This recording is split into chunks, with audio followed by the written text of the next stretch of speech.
أعوذ بالله من الشيطان الرجيم. بسم الله الرحمن الرحيم. ومن الناس من يقول آمنا بالله فإذا أوذي في الله جعل فتنة الناس كعذاب الله ولئن جاء نصر من ربك ليقولن إنا كنا معكم أوليس الله بأعلم بما في صدور العالمين وليعلمن الله الذين آمنوا وليعلمن المنافقين. وقال الذين كفروا للذين آمنوا اتبعوا سبيلنا ولنحمل خطاياكم وما هم بحاملين من خطاياهم من شيء إنهم لكاذبون. وليحملن أثقالهم وأثقالا مع أثقالهم وليسألن يوم القيامة عما كانوا يفترون. صدق الله مولانا العظيم وصدق رسوله النبي الكريم ونحن على ذلك لمن الشاهدين والشاكرين والحمد لله رب العالمين. رب اشرح لي صدري ويسر لي أمري واحلل عقدة من لساني يفقهوا قولي. سبحانك لا علم لنا إلا ما علمتنا إنك أنت العليم الحكيم. آپ حضرات کے سامنے گزشتہ جمعہ سے پہلے جمعہ سورہ عنکبوت کی آیت نمبر 9 تک تفسیر ہوئی تھی، اور اس صورت میں شروع سے جو بات چل رہی ہے وہ اس پر ہے کہ ایمان والوں پر ایمان کے بعد کچھ حالات آئیں گے. ہم نے تم سے پہلی امتوں کو بھی آزمایا ہے اور تم کو بھی ہم آزمائیں گے. ایسی ناموافق حالت میں مصیبت و تکلیف کے وقت آپ اپنے ایمان پر قائم رہیں اور دین پر استقامت کے ساتھ جمے رہنا ہی ایمان والے کی نشانی ہے. پھر دین کے لیے قربانی دینا اور اس کے لیے صبر کرنا اور مصیبت پر صبر کرنے کا کیا اجر و ثواب ہے، اس کا بھی ذکر آیا تھا. اسی طریقے سے مجاہدے کی دین کے لیے پیش آنے والے کٹھن حالات میں سے ایک مثال بھی اللہ نے پیش کی تھی. اگرچہ انسان پر سب سے زیادہ حق ماں باپ کا ہے، مگر ماں باپ سے بھی زیادہ حق اللہ کا ہے. اگر ماں باپ اللہ کے مقابلے میں کسی غلط کام کا حکم دیں تو پھر ماں باپ کی بات بھی نہیں مانی جائے گی، اللہ کی بات مانی جائے گی. یہاں تک بات آئی تھی، اور پھر اللہ تبارک و تعالی نے یہ فرمایا تھا کہ تم میں جو لوگ ایمان لائے ہوں گے اور نیک عمل کیے ہوں گے، ہم ان کو نیک بندوں کے درجے میں جنت میں داخل کر دیں گے، اور دنیا میں بھی ان کا شمار اللہ تعالیٰ اپنے نیک بندوں میں فرمائیں گے. اب آپ کے سامنے سورہ عنکبوت کی 4 آیتوں کی تلاوت ہوئی ہے. آیت نمبر 10، آیت نمبر 11، آیت نمبر 12، آیت نمبر 13.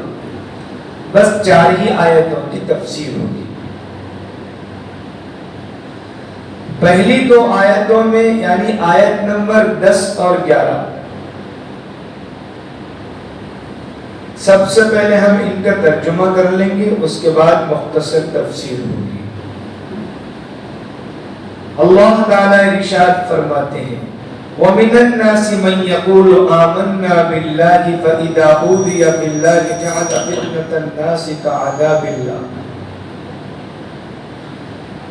اور بعض انسان ایسے بھی ہیں جو کہہ دیتے ہیں کہ ہم اللہ پر ایمان لائے، پھر جب ان کو اللہ کے راستے میں کچھ تکلیف پہنچائی جاتی ہے تو لوگوں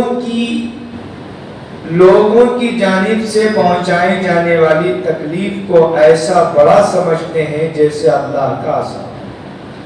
اور اگر کبھی کوئی مدد مسلمانوں کی آپ کے رب کی طرف سے پہنچتی ہے تو اس وقت کہتے ہیں ہم تو دین و عقیدے میں تمہارے ساتھ تھے.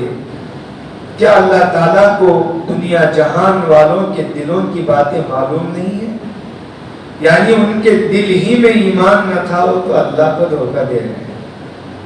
اور یہ واقعات اس لیے ہوتے رہتے ہیں کہ اللہ تعالیٰ ایمان والوں کو معلوم کر کے رہے گا اور منافقوں کو بھی معلوم کر کے رہے گا. اور کافر مسلمانوں سے کہتے ہیں کہ تم دین میں ہمارے راستے پر چلو اور قیامت میں تمہارے گناہ ہمارے ذمہ، یعنی ہم تمہارے گناہوں کا بوجھ اٹھا لیں. حالانکہ یہ لوگ ان کے گناہوں میں سے ذرا بھی نہیں لے سکتے، یہ بالکل جھوٹ بک رہے ہیں. اور البتہ یہ ہوگا کہ لوگ اپنے گناہ اپنے اوپر لادے ہوں گے اور اپنے ان گناہوں کے ساتھ ہی کچھ گناہ اور بھی لانے ہوں گے، یعنی اس کا بوجھ اٹھائے ہوں گے. اور یہ لوگ جیسی جھوٹی باتیں بناتے تھے قیامت میں ان سے باز پرس ہوگی، یعنی سزا دینے کے لیے پوچھا جائے گا. یہ آیت کا ترجمہ ہو گیا. شروع کی 2 آیتوں میں، آیت نمبر 10 اور 11 میں اللہ تعالیٰ ان لوگوں کا تذکرہ فرما رہے ہیں جو ایمان کا دعویٰ کرتے ہیں مگر ایمان ان کے دلوں میں مضبوط نہیں. یعنی مسلمانوں کی جماعت میں کچھ بے پیندے کے لوٹے بھی ہوتے ہیں، ان کو دین کی وجہ سے کوئی تکلیف پہنچتی ہے یا کوئی نقصان پہنچتا ہے تو وہ اس کو آخری درجے کی تکلیف سمجھتے ہیں. چھوٹا موٹا کوئی نقصان پہنچا، چھوٹی موٹی کوئی تکلیف پہنچی تو یہ سمجھتے ہیں کہ بہت بڑی مصیبت ہم پر آ گئی ہے، جیسے اللہ کا عذاب ہوتا ہے. جیسے اللہ کی طرف سے کوئی عذاب ہو تو آخری درجے جیسے آدمی نکل نہیں سکتا، سنبھل نہیں سکتا، پریشان ہو جاتا ہے، تو یہ دین کے معاملے میں آنے والی چھوٹی موٹی تکلیفوں کو اللہ کے عذاب کی طرح سمجھ جاتے ہیں، حالانکہ کوئی بڑی تکلیف نہیں ہوتی ہے. اور ایمان کے دعوے سے پیچھے ہٹ جاتے ہیں. کیا صاحب اتنی مصیبت ہے، اتنی بڑی تکلیف ہے، مسلمان رب کو کیا فائدہ ہے؟ تو ایسے وقت کافروں کا ساتھ دینے لگتے ہیں، کافروں کی ہاں میں ہاں ملانے لگتے ہیں. ان کا دین صحیح ہے، سب کافر ہے، اتنی حکومت ہے، یہ لوگ ان کے پاس کوئی ایسی تکلیف نہیں ہے، ان کا طریقہ آسان ہے، اور ان کے ہاتھ میں حکومت ہے، دولت ہے، سب کچھ ہے. تو کافروں کی ہاں میں ہاں ان کی ہمنوائی کرنے لگتے ہیں اور ایمان کے دعوے سے پیچھے ہٹ جاتے ہیں. ایسے لوگوں کو قرآن منافق کہہ رہا ہے. کوئی مصیبت آ جاتی ہے دین کی وجہ سے تو پیچھے ہٹ جاتے ہیں ایمان کے دعوے سے اور کافروں کا ساتھ دینے لگتے ہیں. اور اگر کوئی مسلمانوں کو اللہ کی طرف سے مدد آ جاتی ہے، فتح مل جاتی ہے، یا مسلمانوں کا اچھا دور شروع ہونے لگتا ہے تو وہاں آ کر مسلمانوں کی چاپلوسی کرتے ہیں. ہم تو آپ کے بھائی ہیں اور ہم تو جو ہے ہم کلمہ پڑھنے والے مسلمان بھائی ہیں، ہم آپ کے ساتھ رہنے والے ہیں. کافروں کے ساتھ ہم کیسے رہ سکتے ہیں؟ آپ سمجھ سکتے ہیں، ہم آپ کے بھائی ہیں، کلمہ پڑھنے والے ہیں. یا کبھی کافروں کا ساتھ دینے کی وجہ سے ان کو گرفتار کر لیا جاتا ہے اور یعنی قید میں ڈال دیا جاتا ہے اور مسلمانوں کے ہاتھ میں آ جاتے ہیں گرفتار ہو کر، تو پھر ان کی چاپلوسی کا پوچھنا یہ ہے کہ صاحب ہم مسلمان ہیں، کیسا کافر کا ساتھ دے سکتے ہیں؟ خدا کی قسم، توبہ توبہ، ان تو بھی ایمان کے خلاف کوئی بات بول سکتے کیسا؟ کیا ہم ان کے ساتھ گئے تھے، کیا ان کے ساتھ سمجھے تو کیسا ساتھ؟ یہ ڈھکوسلا بنے۔ اللہ تعالیٰ فرمانے کس کو دھوکہ دے رہے ہو؟ کہ اللہ کو معلوم نہیں کہ کس کے دل میں کیا ہے؟ تمہارے دل میں کتنا ایمان ہے کتنا نہیں ہے؟ لوگوں کو تو دھوکہ دے سکتے ہو، اللہ کو دھوکہ دے سکتے ہو؟ اللہ تعالیٰ فرمائے وَمِنَ النَّاسِ مَن يَقُولُ آمَنَّا بِاللَّهِ، لوگوں میں بعض ایسے بھی ہیں اس سے کچے ایمان والے، ایمان میں نہیں، منافق، ایمان تو ہے ہی نہیں۔ فَإِذَا أُوذِيَ فِي اللَّهِ، اللہ کے بارے میں جب کوئی تکلیف دی جاتی ہے تو اس کو اللہ کا عذاب سمجھتے ہیں۔ وَلَئِن جَاءَ نَصْرٌ مِّن رَّبِّكَ، اور اگر تمہارے پروردگار کی طرف سے ان کو کوئی مدد پہنچتی ہے، اچھائی، مسلمانوں کو فتح مل گئی، مسلمانوں کا اچھا دور آ گیا، یا یہ لوگ کافروں کا ساتھ دینے کی وجہ سے مسلمانوں کے کنٹرول میں آ گئے، پکڑے گئے، ان مسلمانوں کی خوشحالی آ گئی، تو کہتے ہیں لَيَقُولُنَّ إِنَّا كُنَّا مَعَكُمْ، بڑے زور سے کہتے ہیں ہم تو تمہارے ساتھ ہیں۔ آج کے دور میں بھی کئی ایسے لوگ ہیں جو اسلام کے خلاف پلان بناتے ہیں، اسلام کے دشمنوں کا ساتھ دیتے ہیں، مسلمانوں کے خلاف پلان بنانے میں، پالیسی بنانے میں، ظلم کرنے میں ان کا ساتھ دیتے۔ کیا صاحب ہمارے صاحب اچھا ہی کر رہے ہیں، ہماری پارٹی اچھی کر رہی ہے، ہم سب کچھ صحیح ہے، مسلمان خامخواہ کیوں اسٹرائک کر رہے ہیں؟ مسلمان کیا ضرورت ہے سڑکوں پر آنے کی؟ کیا حضور کی شان میں گستاخی ہوئی تو کیا ہوا؟ کیا صبر کرنا نہیں چاہیے کیا؟ ایسے لوگ ہوتے ہیں، تو یہ منافق ہے۔ اگر مسلمانوں کے پاس کبھی پکڑے جاتے ہیں تو کیا ہے، کیا صاحب ہم ایمان والے ہیں، حضور کے بارے میں کیسا برداشت کر سکتے ہیں؟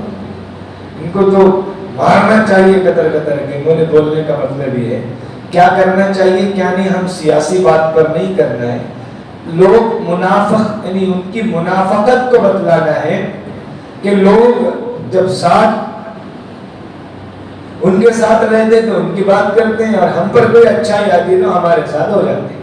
اللہ تعالیٰ فرما رہے ہیں اَوَلَيْسَ اللَّهُ بِأَعْلَمَ بِمَا فِي صُدُورِ الْعَالَمِينَ، کہ اللہ کو معلوم نہیں ہے کہ دنیا جہان کے لوگوں کے دلوں میں کیا ہے، کس کو دھوکہ دے رہے ہیں۔ اللہ تعالیٰ فرما رہے ہیں وَلَيَعْلَمَنَّ اللَّهُ الَّذِينَ آمَنُوا وَلَيَعْلَمَنَّ الْمُنَافِقِينَ۔ ایسے واقعات اللہ تعالیٰ اس لیے لاتے ہیں تاکہ اللہ تعالیٰ دکھا دے دنیا کو کون پکا ایمان والا ہے، کون ڈھکوسلا ہے، منافق ہے۔ یہ بتانے کے لیے اللہ ایسے موقع لاتے رہتے ہیں۔ تو جو منافق ہے وہ ڈھکوسلا پن کرتا ہے، دغا بازی کرتا ہے، دھوکہ دیتا ہے۔ اللہ کو تو پہلے سے معلوم ہے، اللہ یہ بتلانا چاہتے کون ایمان پر ثابت قدم رہتا ہے اور کون پھسل جاتا ہے، کون اپنے دل میں چھپا ہوا زہر ظاہر کر دیتا ہے۔ تو یہ پرانے زمانے سے چل رہا ہے، اور قرآن قیامت تک چلنے والی کتاب ہے، قیامت تک ہی چلے گا۔ تو اس آیت سے معلوم ہوا کہ کچھ لوگ ہمیشہ ایسے رہتے ہیں جو دیکھنے تو مسلمان نظر آتے ہیں دیکھنے میں، مگر اندر سے منافق ہوتے ہیں۔ تو اللہ تعالیٰ ایسے واقعات لا کر، نامناسب واقعات، آزمائشیں، پریشانیاں لا کر دونوں کو الگ کر دیتا ہے، دودھ کا دودھ، پانی کا پانی، کون پیور ہے کون ڈپلیکیٹ ہے، اللہ اس کو ظاہر کر دیتے ہیں۔ یہ دو آیتیں ہوئی۔ اس کے بعد دوسری دو آیتیں 12 اور 13، اس کے اندر اللہ تعالیٰ منافقوں کا ذکر کرنے کے بعد کچھ کافروں کا تذکرہ فرما رہے ہیں۔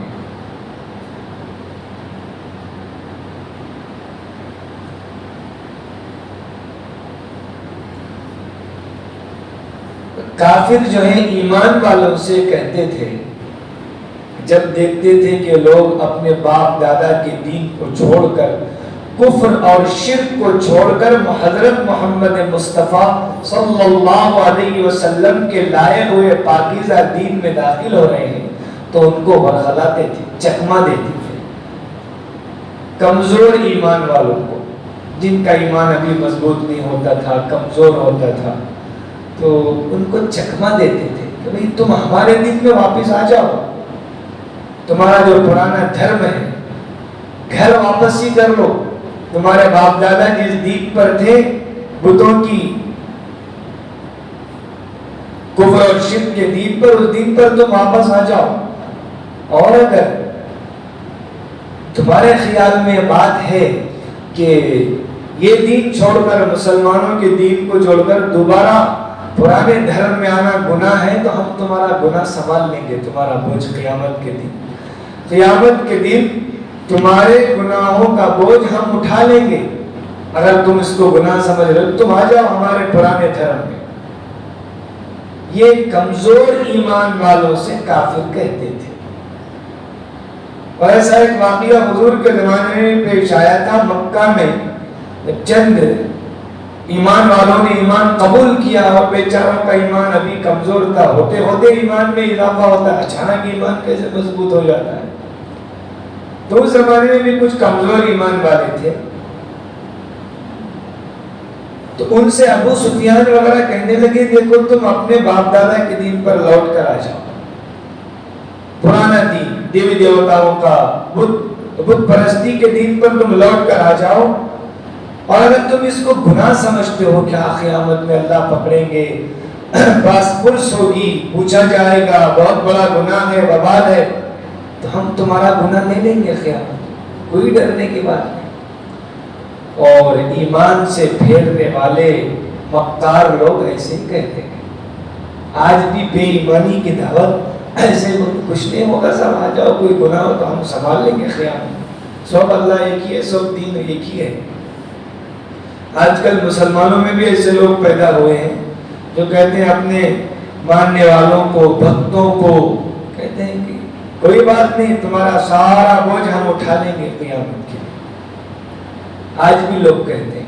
تو اس زمانے میں بھی کافر کہتے تھے کمزور ایمان والوں سے کہ تم اپنے پرانے دین پر آ جاؤ، یعنی گھر واپسی کر لو. جو گھر واپسی کا نعرہ ہوتا ہے، پرانے دین پر آ جاؤ باپ دادا کی. یہ جو نیا دین ہے لائے ہیں محمد صلی اللہ علیہ وسلم، اس کو چھوڑ دو. نعوذ باللہ. اور تمہارے گناہوں کا بوجھ ہم اٹھا لیں گے. اللہ تعالیٰ فرما رہے پکے جھوٹے ہیں، جھوٹ بک رہے ہیں. قیامت کے دن کوئی کسی کا بوجھ نہیں اٹھا سکتا. یہ دوسروں کا بوجھ کیا اٹھائیں گے، الٹا ان کا بوجھ زیادہ ہو جائے گا. کیا؟ ایک تو خود گمراہ رہنے کا، دوسرا دوسروں کو گمراہ کرنے کا.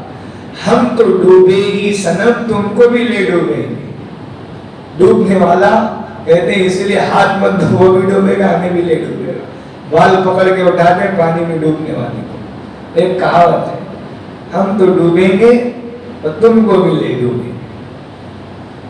تو اس لیے اللہ تعالیٰ فرما رہی ہے سب چکما دینے کی بات ہے. کمزور ایمان والوں کو کافروں کے بہکاوے میں آ کر اپنے ایمان سے ہاتھ نہیں دھو بیٹھنا چاہیے. ورنہ تم تو گئے ہی، کافروں کی بات مان کر اگر تم کفر میں چلے جاؤ گے تو تمہارا وبال تمہیں پر ہوگا. اور یہ جو کہہ رہے ہیں کہ تمہارے گناہوں کا بوجھ اٹھائیں گے، کوئی کسی کا بوجھ قیامت میں نہیں اٹھاتا. وَلَا تَزِرُ وَازِرَةٌ وِزْرَ أُخْرَى، کوئی کسی کا بوجھ نہیں اٹھائے گا.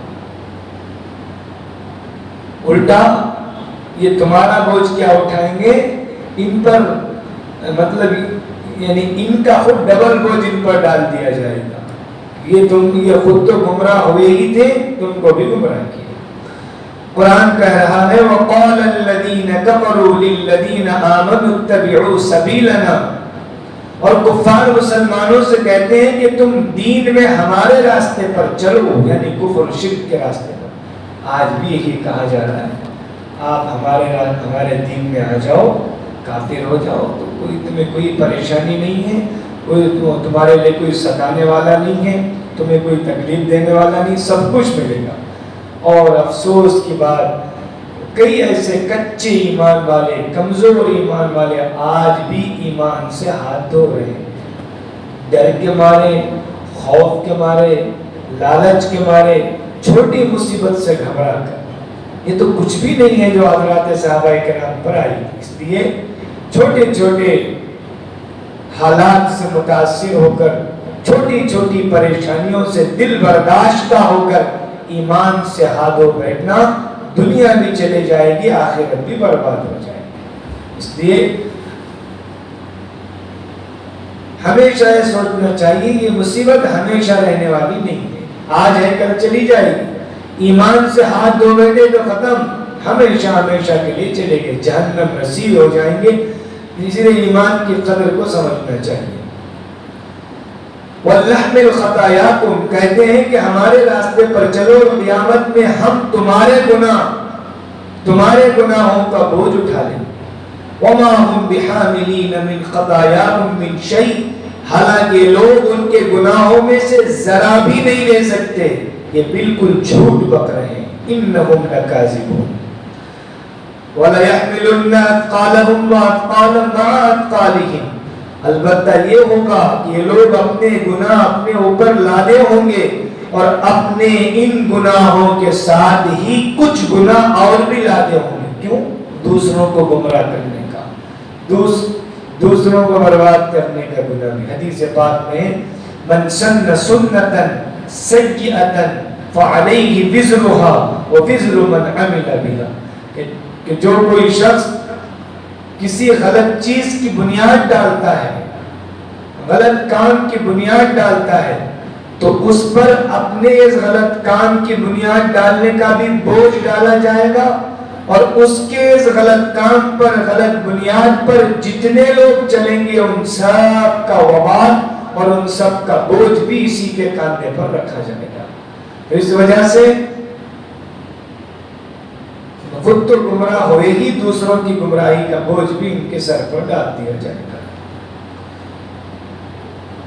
وَلَيَحْمِلُنَّ أَثْقَالَهُمْ وَأَثْقَالًا مَعَ أَثْقَالِهِمْ، کہ البتہ یہ لوگ اپنے گناہ بھی اپنے اوپر لادے ہوں گے، اور اپنے گناہوں کے ساتھ ہی کچھ گناہ اور بھی لادے ہوں گے، یعنی جو دوسروں کو گمراہ کیے ہوں گے ان تمام کے گناہوں کا وبال بھی ان پر ہوگا۔ وَلَيُسْأَلُنَّ يَوْمَ الْقِيَامَةِ عَمَّا كَانُوا يَفْتَرُونَ، اور قیامت کے دن یہ لوگ جیسی جیسی جھوٹی باتیں بناتے ہیں، قیامت میں ان سے باز پرس ہوگی، پوچھا جائے گا، سوال ہوگا، اور پھر اس کی سزا ضرور دی جائے گی۔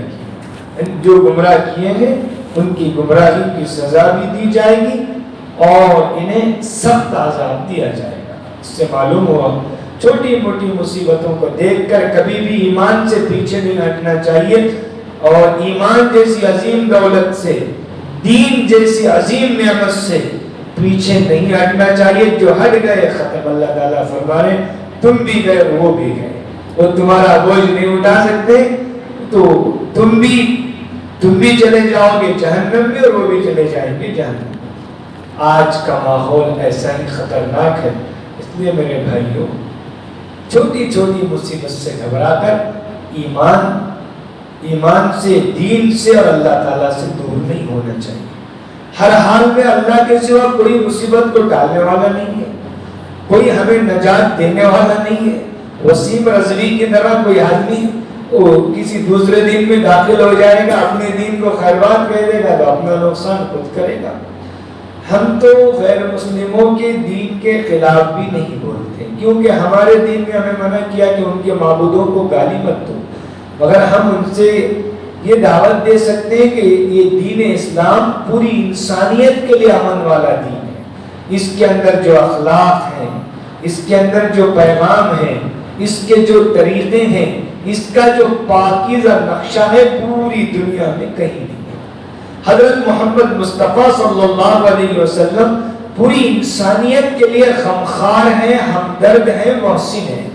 حضور پر وہی لوگ کیچڑ اچھالتے ہیں جو حضور کی زندگی سے واقف نہیں ہیں، جنہوں نے حضور کو پڑھا نہیں، دیکھا نہیں، اخلاق معلوم نہیں، حضور کی پاکیزہ زندگی، پاکیزہ سیرت، پاکیزہ اخلاق کا انہیں کچھ علم نہیں۔ جن کو ذرا بھی حضور کے اخلاق کا علم ہے، سیرت کا علم ہے، وہ کبھی بھی حرف غلط کے طور پر بھی نبی پاک صلی اللہ علیہ وسلم کی شان میں گستاخی نہیں کر سکتا۔ تو ان چار آیتوں سے ایک تو منافقوں کا علم ہو گیا، ایسے لوگ ہر زمانے میں رہتے ہیں، ان سے بچنا چاہیے۔